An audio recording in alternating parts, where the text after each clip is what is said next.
And turning now to Stormwatch 12 meteorologist Josh Colbert. As far as our immediate weather pattern looking kind of similar, when are we going to see some big changes headed our way? It's going to be on Friday. That's when we're going to get some rain to start kind of creeping into the area. Then it's going to be a full-blown washout as we head into Saturday, and then some leftover showers for Sunday. So we have been waiting with bated breath to see this change in weather patterns, and it is finally going to be here for the weekend. So just a couple more days where we are going to have to tough out some of this warmer and drier weather. But nothing warm about this morning. 42 degrees in Yreka. That view coming courtesy of the Rain Rock Casino. 20s and 30s this morning over on the east side. So Klamath, Lake counties, heavy jacket, maybe just a lighter jacket for Siskiyou, Jackson, and Josephine counties, and along the southern Oregon coastline as temperatures for the most part are in the 40s and 50s. All right, you can see where some of the smoke is impacting air quality this morning, mainly up towards Chiloquin and points to the north and slightly to the east of there, and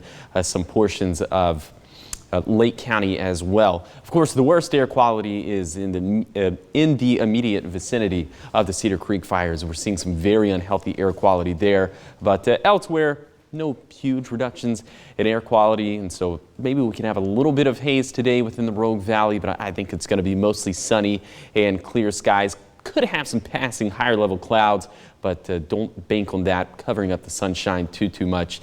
Your coat cast for today, of course, going with a light jacket this morning, but later in the day that will not be necessary. So like I said a little bit earlier in the show, with those winds shifting out of the east and northeast, I think a lot of that smoke, instead of drifting into Klamath County today, is actually going to drift into northern portions of Jackson and Josephine counties. So places like Rogue River and Grants Pass could see some moderate air quality, but I'd be surprised if we saw any air quality that was worse than that. Temperatures today about 10 degrees above average. Again, those passing higher level clouds, but unfortunately not producing any rainfall. Then overnight, we actually won't have any clouds at all. Maybe just a cloud or two in the Shasta Valley, also along the coast, but then elsewhere, clear skies. Pretty chilly once again with 20s and 30s over on the east side, 40s for our west side valleys, and 50s there along the southern Oregon coastline, where for the second night in a row, we're not expecting any widespread marine layer fog. Here's your car wash forecast over the next few days for the Rogue Valley. And see, we're giving it the green light for Wednesday and Thursday, as it's going to be more of the same weather, warm and dry, but look at this yellow light.